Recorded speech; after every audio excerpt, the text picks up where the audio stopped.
Buenas, ¿qué tal? ¿Cómo andan? ¿Cómo va eso? ¿Estudiando mucho?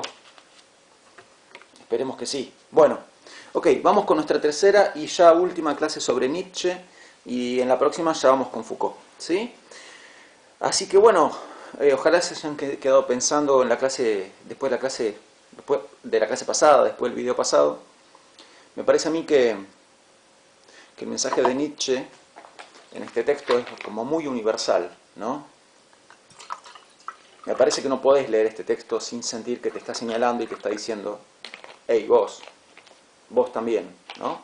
Sacate la careta y reconoce que todo lo que haces, lo haces porque lo que querés es imponerte, ¿no? Todo ser viviente tiene el deseo, la voluntad de imponerse ante los demás. Estuvimos viendo ejemplos, lo hacen los animales, lo hacen las plantas, lo hace el ser humano también, ¿no? Entonces, Nietzsche mira al ser humano y a todo lo que el ser humano dice con ojos de sospecha, hace hermenéutica de la sospecha, ¿no? Entonces el ser humano se llena mucho la boca hablando sobre la verdad, sobre el conocimiento, y él lo que nos quiere mostrar es que todo eso todo lo que el ser humano diga sobre el conocimiento y la verdad oculta la verdadera intención del ser humano, ¿no? Que es imponerse ante los demás, y para hacerlo que usa el intelecto, ¿no? ¿Y qué genera el intelecto? Conocimiento. Entonces el saber, el conocimiento, el saber y la verdad, el conocimiento, el saber y la verdad son términos prácticamente sinónimos en Nietzsche. Así que estas cosas, conocimiento, saber, verdad, llámenlo como quieran, eh, la ciencia entraría acá también, son cosas que el ser humano utiliza para imponerse ante los demás seres humanos. Y ante los animales también, ante la naturaleza también, ¿no? Esa es la verdadera, esa es la verdad. Eso es lo que cualquiera diría si por 5 minutos se sacara la careta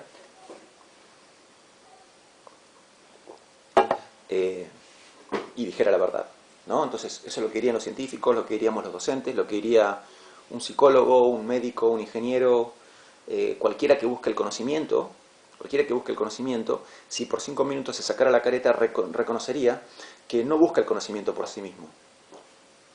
Les cambio la palabra, no busca la verdad por sí misma, no busca el saber por sí mismo. Lo que busca es lo que la verdad, el saber y el conocimiento le proporciona. ¿Y qué le proporciona? Un medio para imponerse. Un medio para imponerse. ¿Ok? Bien. Siempre este tema es como que es súper rico y da lugar a un montón de debates que en este momento no los podemos tener porque, bueno, estamos con esta manera de, esta modalidad, ¿no? Pero bueno, eh, eh, por lo menos, quédense, dediquen un tiempo a pensar en todo esto, porque de verdad que les está hablando a todas las personas, incluidas ustedes, yo, todo el mundo, todo el mundo. Bien, y especialmente aquellos que busquen el conocimiento, especialmente aquellos que busquen el conocimiento. Todo el mundo busca imponerse, ¿no? ¿No es cierto? Y el conocimiento es como la manera predilecta del ser humano para imponerse.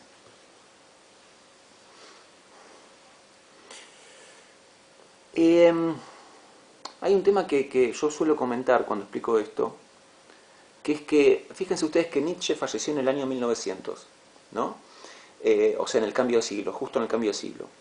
Y justamente en el año 1900 empieza el siglo XX, que el siglo XX es el siglo del deporte, ¿no? Claramente, en el siglo XIX no existe el deporte, sí hay mucha gente que se mata a cuchillazos y tiros, pero deporte no hay. Y en el siglo XX explota el deporte, es el siglo más deportivo, sacando las guerras mundiales, obviamente, ¿no? Pequeño detalle, pero es un siglo fuertemente deportivo el siglo XX. Y justamente el deporte es un ámbito de la vida humana. El deporte, que es un invento griego,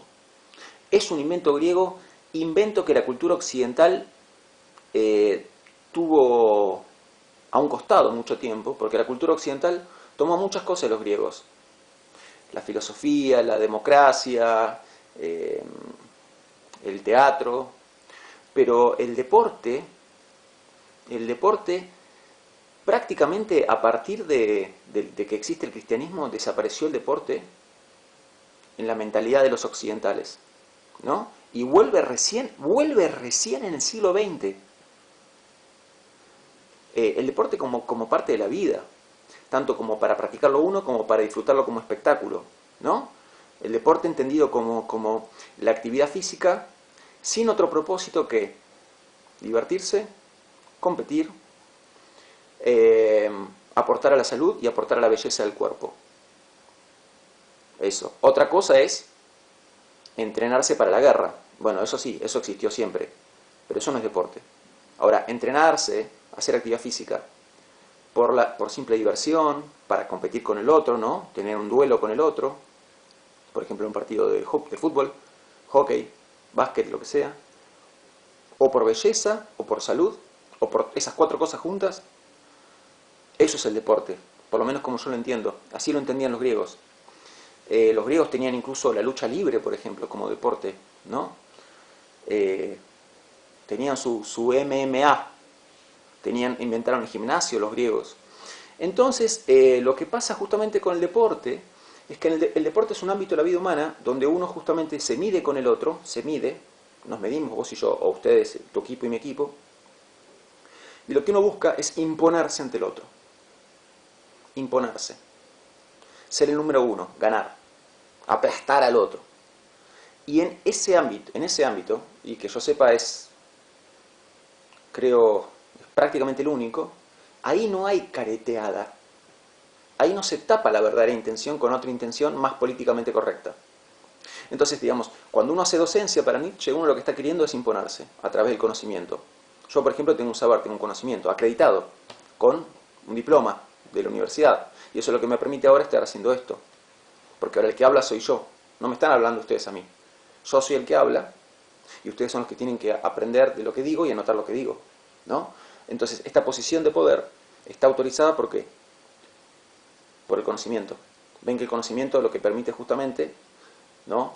Lo digo así de una manera maquiavélica como para que les caiga bien la ficha. El conocimiento lo que permite es ocupar una posición de ventaja con respecto al otro. Entonces, en la docencia buscamos esto, pero lo ocultamos con toda la sanata que vimos la vez pasada. Lo mismo hace un médico, un ingeniero, un abogado, alguien que estudia educación física, alguien que estudia geografía, alguien que estudia lo que sea. Siempre lo que está buscando es adquirir conocimiento para que el conocimiento le permita ocupar una posición de ventaja con respecto a sus semejantes, una posición ventajosa con respecto a sus semejantes. Pero esto nunca lo confiesa, siempre lo tapa, ¿no? Bueno, lo que caracteriza particularmente al deporte es que ahí no tapamos esa intención.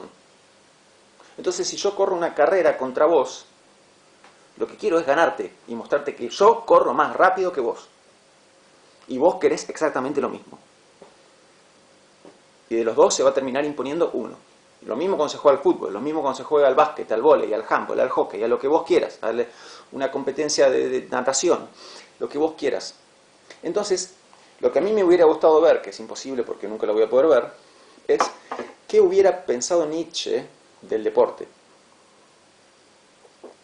Pienso en principio que le hubiera gustado, porque justamente es uno de los pocos ámbitos donde no nos ponemos la careta, donde decimos la pura verdad.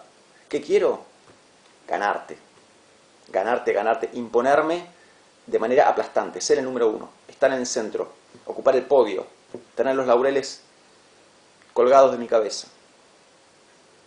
En todos los otros ámbitos de la vida lo buscamos también, pero tapamos esa intención, la tapamos, la ocultamos, con un montón de sanatas que son políticamente correctas, muy lindas de escuchar, pero que son mentira, ¿no? Bueno. Ok, vamos a seguir.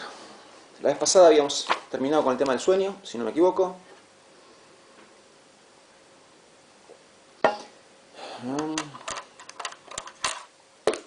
En realidad, ¿qué sabe el hombre de sí mismo? Bueno, acá viene una de esas oraciones donde Nietzsche habla se pone más técnico que lo que parece y está haciendo referencia a diferentes filósofos.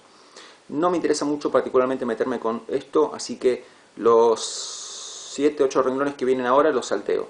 Voy directamente a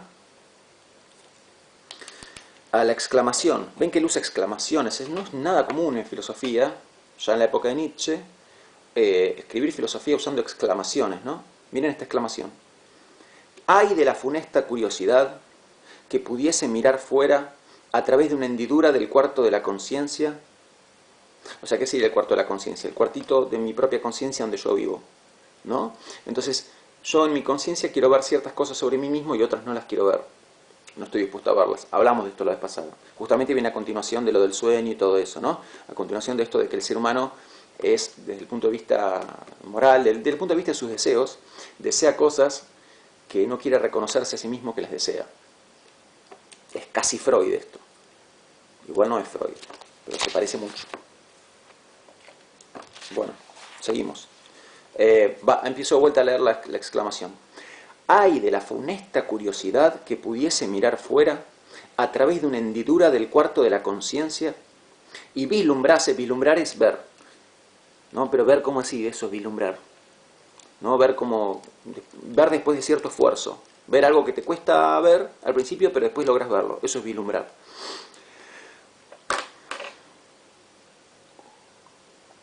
Bueno, y funesta quiere decir como trágica, una cosa así, ¿no? Ay de la funesta curiosidad que pudiese mirar fuera. Si nos animáramos a mirar fuera por 20 minutos, por 5 minutos, por 2 minutos.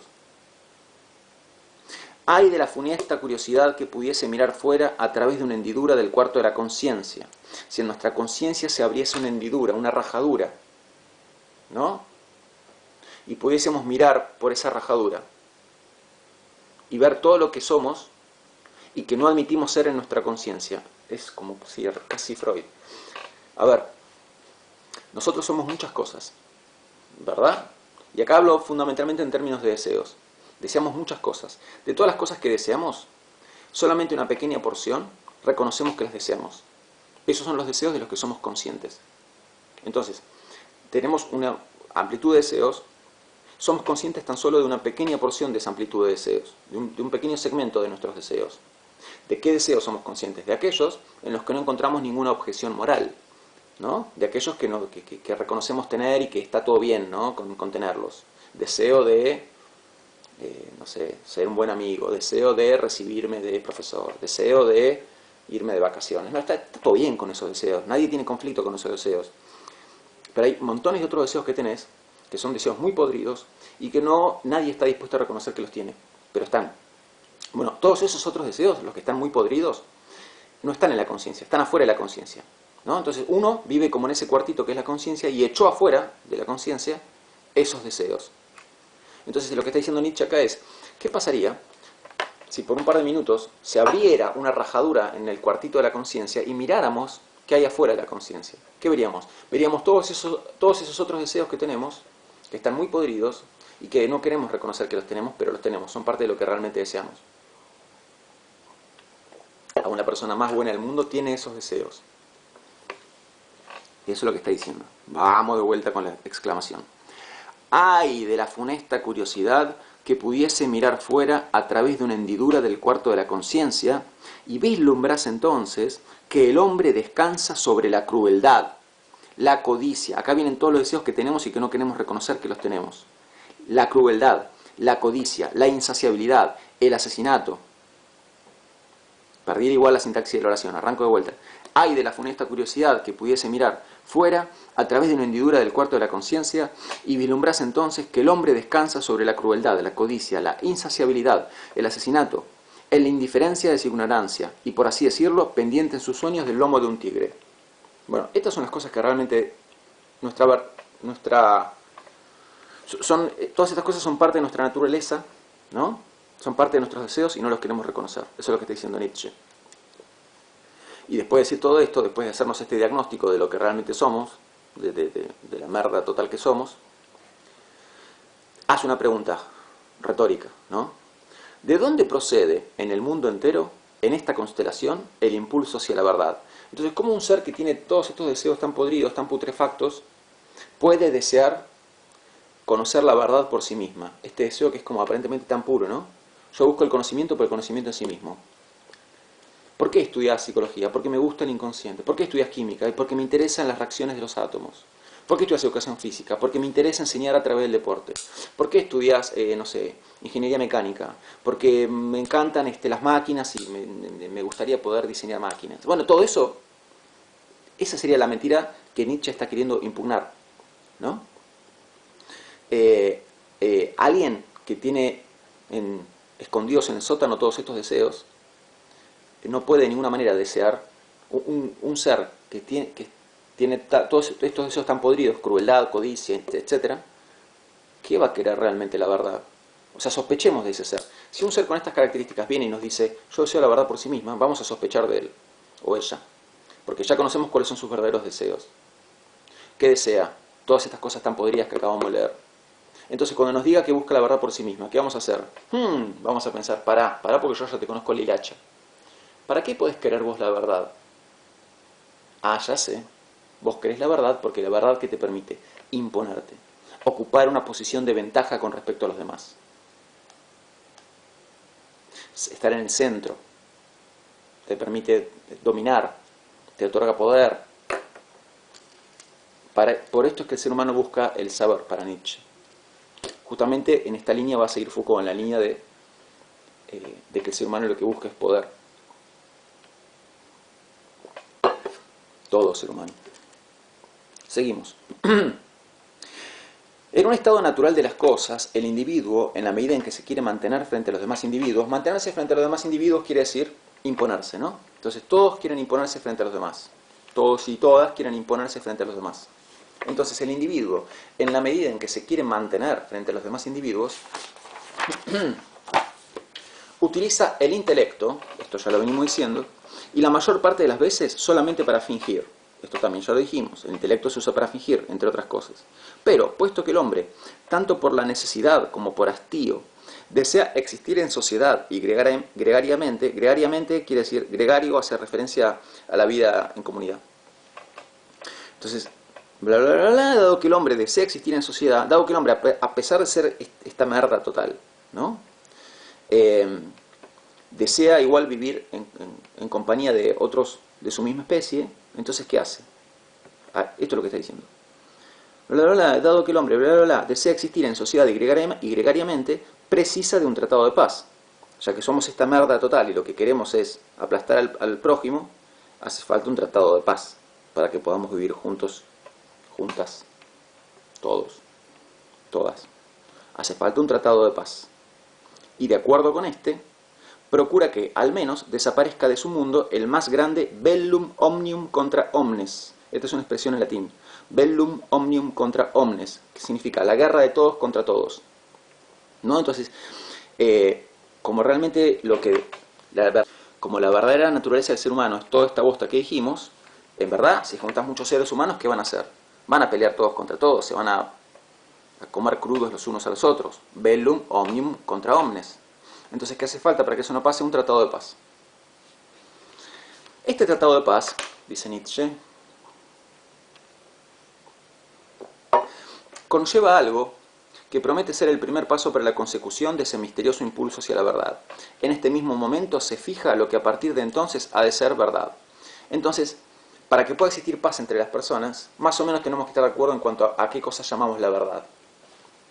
Bueno, sigue en la línea de quitarle a la palabra verdad toda la carga que habitualmente se le atribuye, ¿no?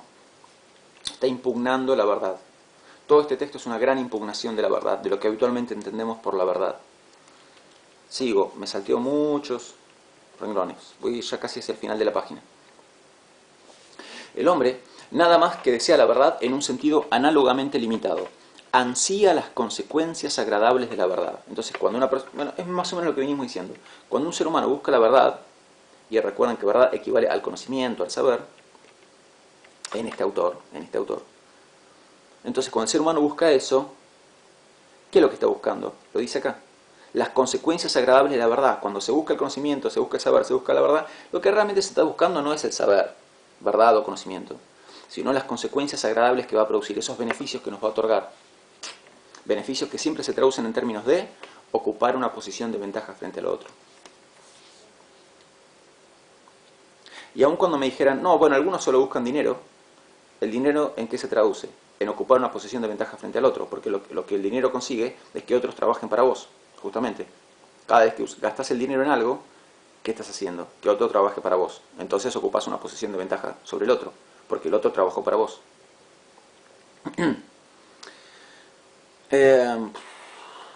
El hombre nada más que desea la verdad en un sentido... Ay, perdón, me estoy contracturando. El hombre nada más que desea la verdad en un sentido análogamente limitado. Ansía las consecuencias agradables de la verdad, aquellas que mantienen la vida. Es indiferente, el hombre, el ser humano, es indiferente al conocimiento puro. A ver, el conocimiento en sí, en verdad, le importa un bledo al ser humano. Lo que le importa son los beneficios que el conocimiento le va a otorgar. El ser humano es indiferente al conocimiento puro y sin consecuencias, e incluso hostil frente a las verdades susceptibles de efectos perjudiciales o destructivos. Entonces hay algunas verdades que incluso perjudicarían al ser humano. Entonces esas verdades el ser humano trata de taparlas, lo cual muestra una vez más que no busca la verdad del ser humano. Lo que busca son beneficios, que siempre se traducen en términos de imponerse sobre los demás. Los beneficios que el saber otorga, ¿no?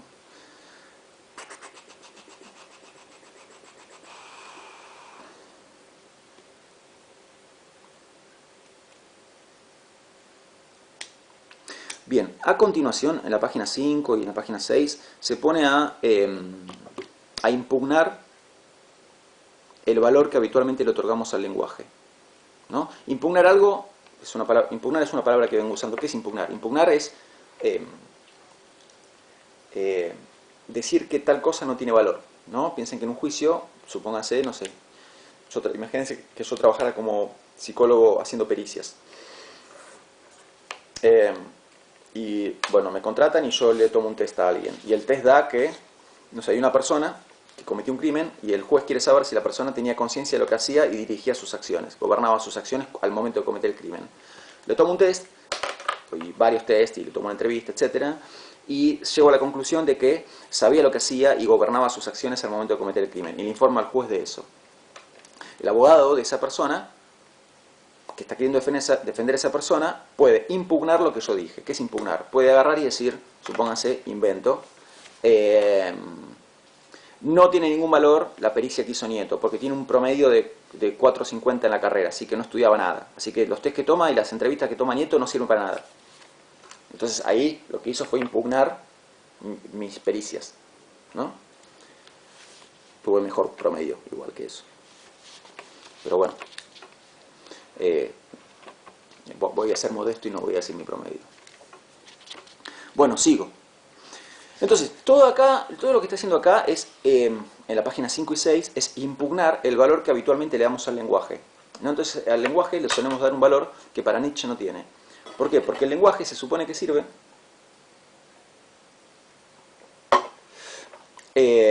a ver, ¿para qué se supone que sirve el lenguaje? Si yo les digo a ustedes, supónganse hipopótamo, ¿no? O si yo les digo a ustedes café. Café, vamos con café. Se supone que mi intención al decir la palabra café es que ustedes y yo que esté claro que nos referimos a lo mismo. Yo espero al decir café que lo que aparece en sus mentes sea lo mismo que aparece en mi mente, ¿no? Que lo que aparece en sus mentes cuando digo café sea lo mismo que aparece en mi mente cuando pienso en café. Se supone que esa es la función del lenguaje, ¿no? Que cada palabra tiene un significado determinado. Porque si no, si café puede significar cualquier cosa, entonces la palabra café no tiene ninguna utilidad. Si café puede significar mesa, ansiedad, tormenta, o caca, entonces la palabra café no sirve. Pero yo supongo que cuando digo café, están entendiendo lo mismo que yo entiendo por la palabra café, ¿no? Y de ahí que el lenguaje tiene su valor, supuestamente. Ahí está el valor del lenguaje, ¿no? En que nos permite nombrar un montón de cosas, sobreentendiendo siempre que cuando las nombramos, ustedes y yo nos estamos refiriendo a lo mismo. Y lo que él va a querer mostrar es que no es así. No es así. En principio porque cuando yo digo la palabra café, me estoy refiriendo a mis experiencias con el café. Y cuando vos escuchás café, vas a pensar en tus experiencias con el café. Y tus experiencias no son mis experiencias. Tus experiencias con el café son singulares, únicas. Lo mismo mis experiencias. Entonces, lo que hace el lenguaje en realidad es licuar todas esas diferencias.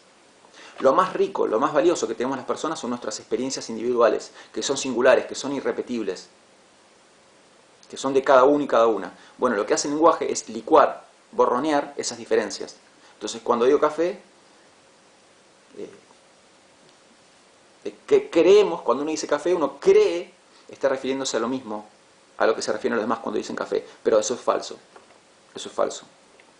Bueno, eso es parte de lo que está queriendo decir acá. Para leer, retomo hacia el final de la página 5. ¿Qué arbitrariedad en las delimitaciones? ¿Qué parcialidad en las preferencias? Unas veces de una propiedad de una cosa, otras veces de otra. Los diferentes lenguajes, decía, los diferentes lenguajes comparados unos con otros ponen en evidencia que con las palabras jamás se llega a la verdad ni a una expresión adecuada, pues en caso contrario no habría tantos lenguajes. Es un argumento interesante lo que dice. Si el lenguaje sirviera para referirse a la verdad, entonces todo el mundo hablaría un único lenguaje. Pero como hay miles de lenguajes, miles de idiomas en el mundo, entonces está claro que el lenguaje no sirve para referirse a la verdad.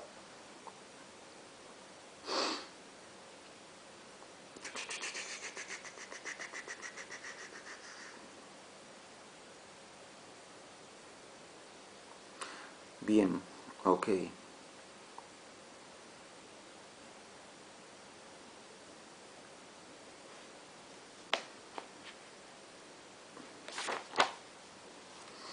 Página 7. Bueno, acá se pone a hablar de los conceptos, atención acá.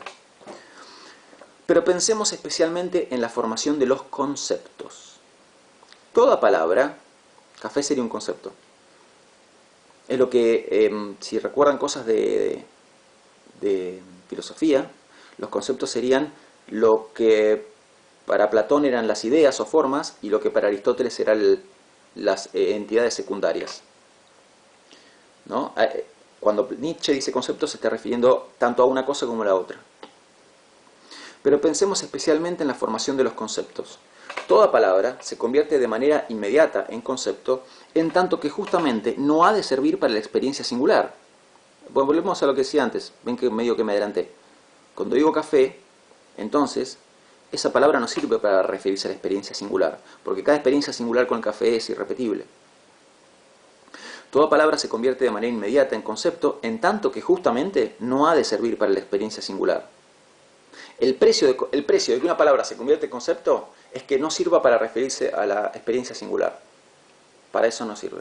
Entonces, ahí sí se convierte en concepto.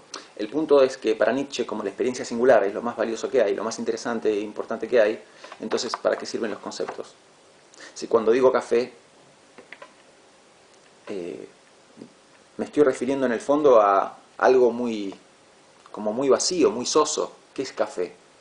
Café es bebida caliente que se obtiene a partir de mezclar el agua, hacer pasar el agua por granos tostados de una planta que se llama cafeto. Ahí está. ¿Eso se compara con la experiencia de tomarse el mejor brebaje del universo, que es el café? Bueno, no. Entonces el lenguaje no está expresando eso. No está expresando la experiencia singular. Lo que está expresando es algo tan soso como eso, tan insulso como eso, ¿no? Entonces, el precio de convertir una palabra en concepto es recortarle, quitarle, amputarle lo más interesante que puede tener, que es la experiencia singular. Pero los conceptos nunca hacen referencia a la experiencia singular. Toda palabra se convierte de manera inmediata en concepto, en tanto que justamente no ha de servir para la experiencia singular, no ha de servir para la experiencia singular, y completamente individualizada a la que debe su origen. Por ejemplo, como recuerdo, sino que debe encajar al mismo tiempo con innumerables experiencias. Para que la palabra café tenga sentido, debe encajar con sus experiencias, pero es imposible que encaje con sus experiencias, porque sus experiencias son sus experiencias, mis experiencias son mis experiencias con el café.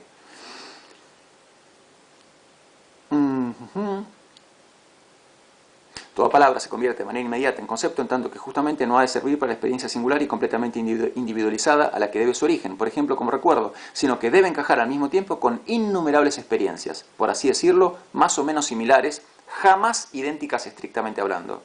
Sus experiencias con el café comparadas con las mías, pueden ser más o menos similares, pero nunca idénticas. Eso, lo singular, se perdió al decir café. En suma, con casos puramente diferentes. En definitiva, sus experiencias con el café no son las mías, son casos diferentes. Todo concepto se forma por equiparación de casos no iguales. Del mismo modo que es cierto que una hoja no es igual a otra, también es cierto que el concepto hoja se ha formado al abandonar, ven que sería lo que, ¿no? Aristóteles llama entidad secundaria. Del mismo modo que es cierto que una hoja no es igual a otra, también es cierto que el concepto hoja se ha formado al abandonar de manera arbitraria esas diferencias individuales. Las hojas tienen infinitas diferencias una con la otra. Y cuando decís hoja, estás ignorando todas esas diferencias. Entonces, digo, vean que lo que está apuntando es a quitarles a los conceptos el valor que habitualmente tienen. Todo el texto es una constante impugnación. Impugna la supuesta búsqueda desinteresada de la verdad. Impugna las supuestas buenas intenciones de los seres humanos. Impugna la verdad misma. Impugna el valor que le asignamos al lenguaje. Impugna el valor de los conceptos. Impugna.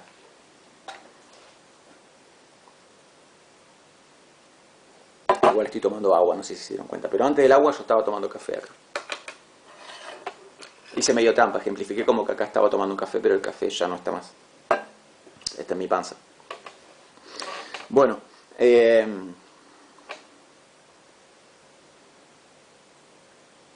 mismo modo que es cierto que una hoja no es igual a otra, también es cierto que el concepto hoja se ha formado al abandonar de manera arbitraria esas diferencias individuales, al olvidar las notas distintivas. Notas distintivas son características distintivas.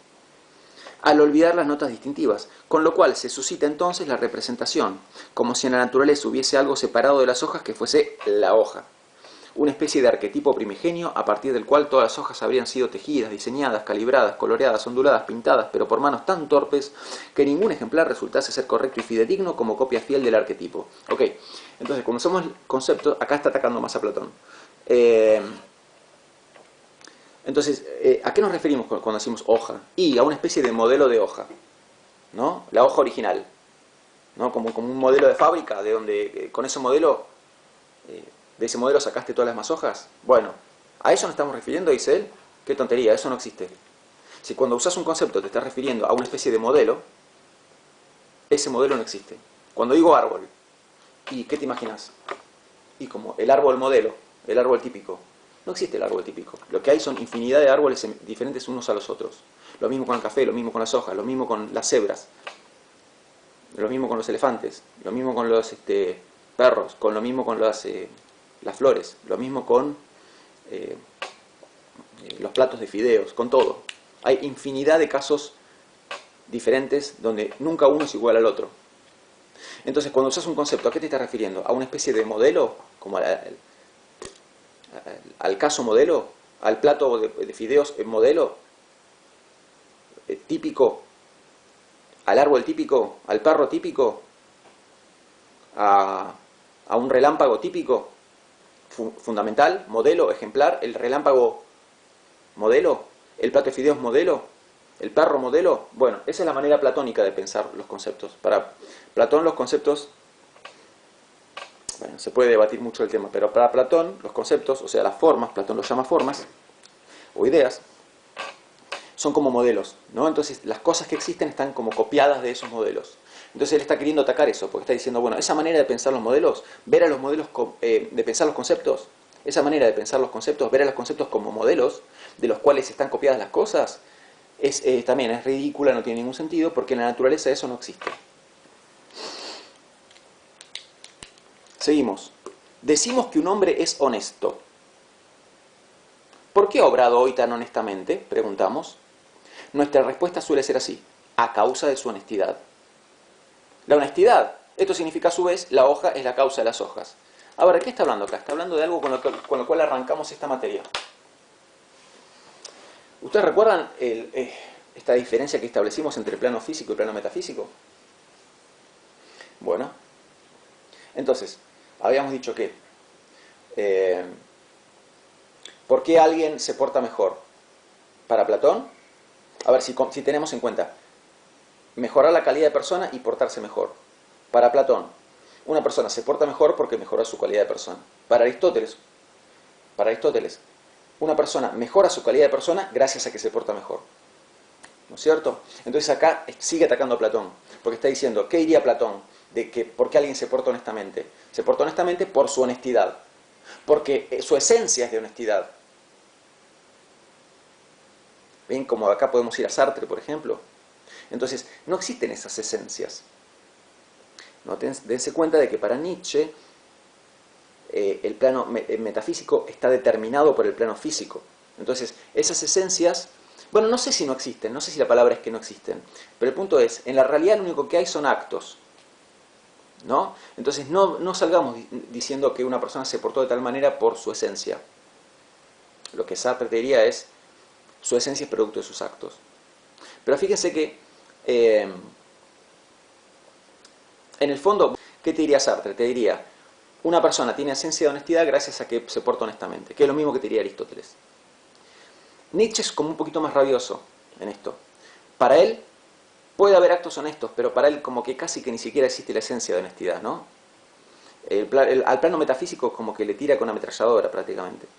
Pero el punto es que, más allá de que Nietzsche sea como más rabioso en esto todavía que Sartre o que Aristóteles, ¿no? Como más rabioso todavía en esto de que lo fundamental es el plano físico, no el plano metafísico, noten que hay un punto en común entre los tres, que es que para ellos lo fundamental es lo que existe concretamente, materialmente, en el plano físico. La diferencia está en que, digamos, Sartre y Aristóteles son como un poquito más, conceden un poquito más al plano metafísico. ¿En el sentido de qué? En el sentido de que existen cosas en el plano metafísico, pero son producto de lo que hay en el plano físico. A Nietzsche parece como que prácticamente no le interesa el plano metafísico. Como que es bullshit, digamos, bosta todo lo que hay en ese plano metafísico. Es como la impresión que está dando. Se puede discutir mucho de este tema, pero digo, estoy transmitiendo la impresión que el texto da, ¿no? Entonces, ¿qué es esto de la honestidad? ¿Ven que está diciendo la honestidad? ¿De qué me estás hablando? ¿Dónde está la honestidad? Mostrámela. Bueno, Sartre y Aristóteles no son tan rabiosos en cuanto a esto. Para ellos lo fundamental serían los actos honestos, pero están dispuestos a admitir la existencia de la honestidad. Lo que pasa es que te van a decir, tanto a Sartre como a Aristóteles, que la honestidad es producto de los actos honestos, ¿no? Nietzsche es más ninja todavía en esto. O sea, dice, honestidad, ¿de qué me estás hablando? ¿Qué sería eso la honestidad? ¿Dónde está? ¿No? Ciertamente no sabemos nada en absoluto de una cualidad esencial. Bueno, la esencia. Cualidad esencial sería la esencia. ¿Ven que sigue atacando a las esencias? Ciertamente no sabemos nada en absoluto de una cualidad esencial denominada honestidad. ¿Dónde está la honestidad? Dice él. No en el sentido de decir, son todos una bosta, que ya lo venimos diciendo eso. Pero lo que se está preguntando es, ¿dónde está esa esencia? Esa supuesta esencia, ¿dónde está? Ciertamente no sabemos nada en absoluto de una cualidad esencial denominada honestidad, pero sí de una serie numerosa de acciones individuales. Esto es lo único que hay. Hay una serie numerosa de acciones individuales, plano físico, pero sí de una serie numerosa de acciones individuales, por lo tanto desemejantes, diferentes la una con la otra, que igualamos olvidando las desemejanzas. Ven que vuelve lo mismo, ¿no? Las singularidades son dejadas de lado para crear un concepto, y ese concepto al final es algo de muy poco valor. Por lo tanto, desemejantes que igualamos olvidando las desemejanzas, y entonces las denominamos acciones honestas. Al final formulamos a partir de ellas una qualitas oculta con el nombre de honestidad. Qualitas oculta es otro sinónimo de esencia. ¿Ok? Bien. Bueno, luego en la página 8, lo que él trata de hacer es mostrarnos que el ser humano tiene una visión muy antropomórfica del mundo que lo rodea. Vamos a anotar esta palabra.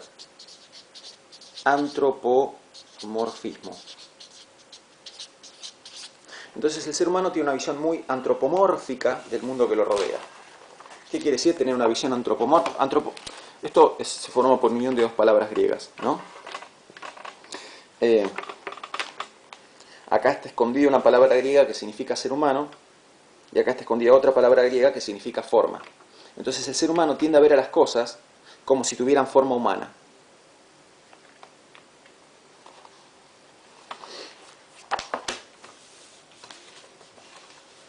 Digo, piensen, por ejemplo, si yo digo, bueno, ¿qué es un árbol? Y un árbol es algo que genera frutos, da sombra, leña, ¿no? Tira hojas en el otoño que hay que barrarlas. ¿En qué me estoy fijando del árbol? En todo aquello que concierne a mi esfera humana. Para describir el árbol estoy hablando de cómo el árbol incide en la vida humana. No estoy definiendo el árbol en sí mismo. Si yo digo, no sé, ¿qué es un río? Un río es agua en movimiento, en general dulce, el agua no está salada, por lo tanto se la puede tomar, pero hay que potabilizarla previamente. Se le puede formar un dique al río para que contenga agua, suele provenir de la montaña, pero digo, a ver, a lo que estoy queriendo llegar con estos ejemplos es a que en general el ser humano cuando mira las cosas que lo rodean, tiende a verlas en función del lugar que ocupan en sus vidas, en su propia vida, la del ser humano, ¿no?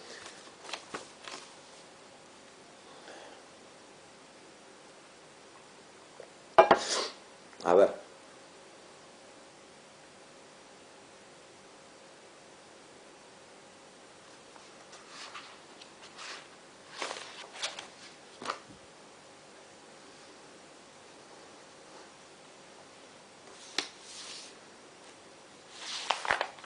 Bueno, esta.